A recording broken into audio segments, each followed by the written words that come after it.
Want to see more cool videos on our channel? We do, so press this bell and enable to send notifications. Not every mansion is a palatial 25-room estate. Some are designed with more eclectic tastes in mind. And while they're still amazingly comfortable places to live, any visitor will likely be more interested in the architecture than the couches and beds. Here are the 10 most bizarre mansions in the world.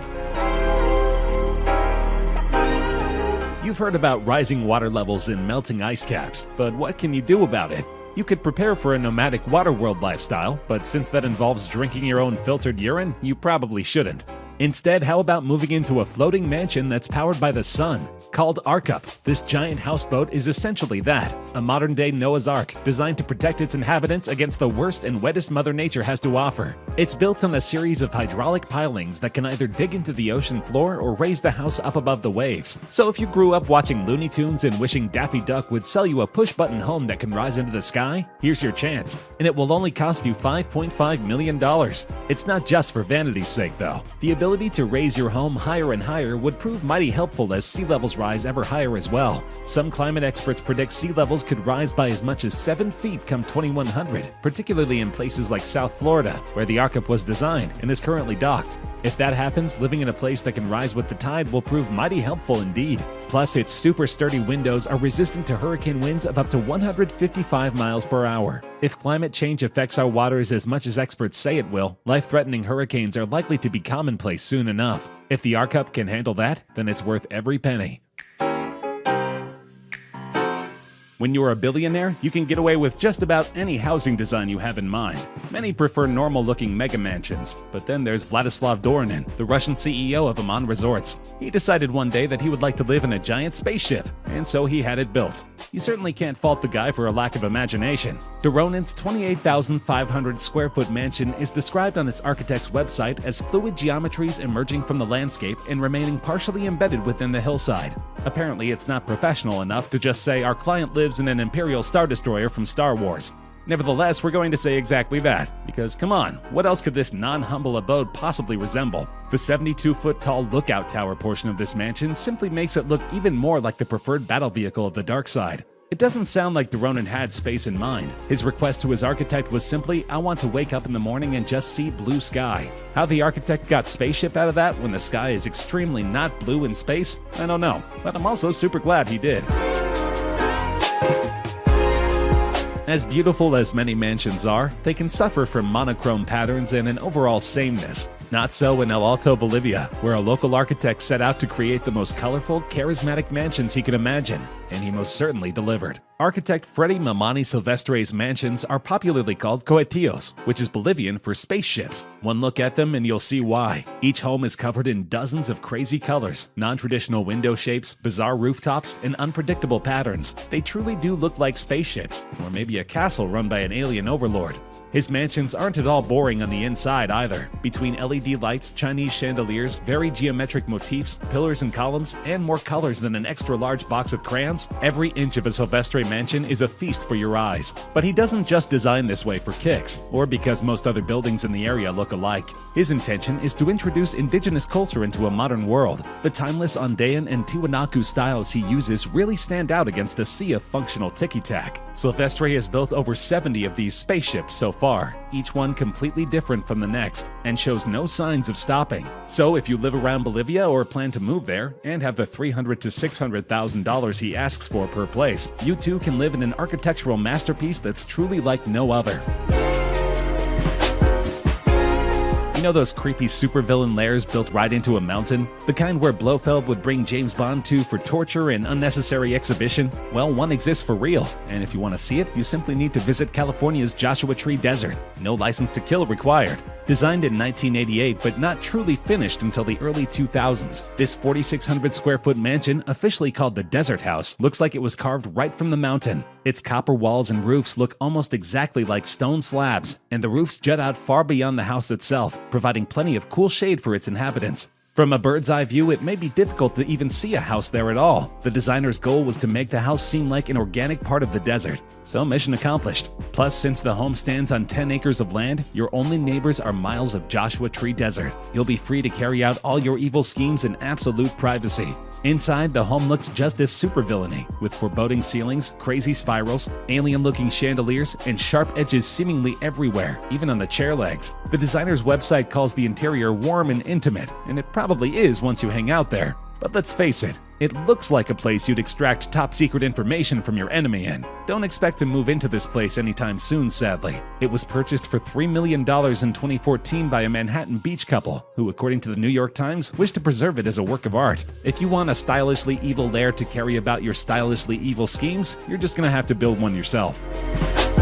Technically, the Seuss Tower isn't finished, not that Wiedner minds. He sees the mansion as less a place to live and more a poem to the sky. In other words, don't expect him to place it on the market anytime soon. But maybe you could convince him otherwise. I will pay $1 million.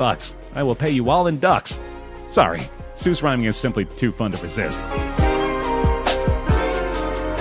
San Miguel's Steve Rude did just that, building his very own Bat Casa.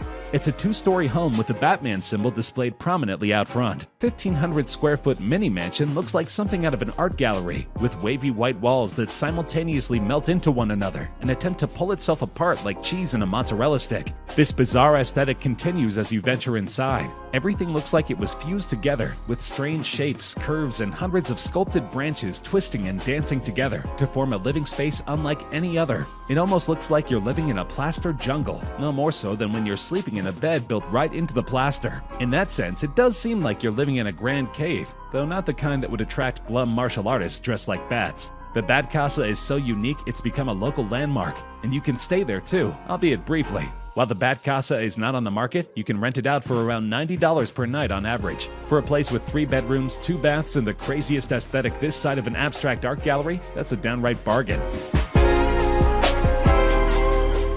Living in the mountains is hard. Living near a mountain, however, inside a luxury mansion over 100 feet in the sky, surrounded by trees with no nosy neighbors, is both easy and desirable. Officially known as the Pau Solaro House, many call this 10-story estate the Falcon's Nest instead, and for good reason. It features living quarters that reach up to 124 feet in the air, a 2,000 square foot solarium that looks like a nest, and a tower atop that might as well be a majestic falcon. Set against a backdrop that includes the 6,500-foot Thumb Butte Mountain, living here is essentially like living inside a movie. The Falcon's current owners are asking for $1.5 million, which is a fair chunk of change, but whoever pays that much is getting some primo living space, with 6,200 square feet that includes 3 bedrooms and 4 bathrooms, not to mention a main floor with a 360-degree view of the Arizona wilderness below. Plus, the simple fact that you're living in a stylish version of Dr. Wily's Skull Castle, if the Falcon imagery isn't your thing, makes everything extra worth it. Well, the genius architects behind the Sunset Beach Water Tower in Orange County, California beg to differ. They turned a musty old water tower into a legitimately luxurious spot to live. The 87-foot-high PCH water tower was once a regular old tower that stored upwards of 75,000 gallons of water at a time. That's more than 300 tons. But in the late 1970s, all the water went elsewhere, and the tower just stood there by its lonesome, watching over us like a forgotten Greek god. That is, until the 80s, when some investors decided to revamp it into a cozy private home. They later sold it to a retired fire chief named Gerald Wallace for $800,000. He then attempted to flip it for up to $8 million. He ultimately settled for $1.5 million, meaning that he still made money on the deal, especially considering he had been renting the place out for a mere $4,000 per week. The inhabitants of this tower get a lot for their $1.5 million. Despite looking exactly like a water tower on the outside, inside you'll find 2,800 square feet of living space. This includes 3 bedrooms, a 145-gallon aquarium, and a party room featuring a fire pit that you can mechanically lift up when it's time to dance. Plus, the view of Sunset Beach simply can't be beaten. Unlike Yakko, Wacko, and Dot, you won't feel stuck inside this place. Instead, you'll feel like a monarch, looking down on your subjects while enjoying all the finest parts of life. We all know about the traditional multi-floor home setup. Living room and kitchen on the bottom, bedrooms on top. Well, here's a mansion that flips that setup on its head, literally. Located in Beverly Hills, California, this upside-down house features its living quarters on the top floor, placing the bedrooms on the lower level. That's probably a little jarring when you first move in, though it does make sense. After all, if you're so tired that you just have to go to bed now, why would you want to climb a bunch of stairs to get there? That's not the reason this $3.2 million mansion's architects designed their house this way, though. The area they built on contains over 100 oak trees, all of which are federally protected from lumberjacks coming in with their axes and turning them into toothpicks. So to build a multi-floor estate, they had to build one of the floors directly into the hillside. And since the only Earth-level floor is entirely see-through, it wouldn't make for a ton of privacy when getting your sleep on. But if you're sleeping in the basement surrounded by protective greenery, you have as much privacy as you need. So while it's not literally an upside-down house like Dracula's castle in Symphony of the Night, it's still mighty bizarre in its own right. Plus, it features no evil vampires, which is always a plus when looking for a comfortable place to lay your head. Living in a spaceship is one thing, but living in a giant battery is quite another. But that's about the only way to describe Germany's heliotrope, both in shape and function. This 48-foot-high mansion is literally battery-shaped, but its circular setup isn't just designed to be cool. The heliotrope actually rotates, though unlike those novelty restaurants that make it hard for those with motion sickness to enjoy their sandwich, it doesn't do so every day and only rotates 180 degrees. Adding to that, it's solar-powered, and its rotation follows the sun. It faces the sun during the cooler months and turns its insulated back to the star during the hot times. This means that at all times, the heliotrope is appropriately absorbing solar energy. It actually produces more energy than it uses, making it the first home in history to do so. Sadly, 25 years after it was built, it remains one of the few homes that do. Architect Rolf Dish, who designed the heliotrope in 1994 and still lives there, leads a luxurious life, as well as an environmentally friendly one. The heliotrope is huge, with tons of rooms, as well as a garden terrace, viewing deck, and naturally, a sun deck. Hey, who said saving the planet had to be uncomfortable?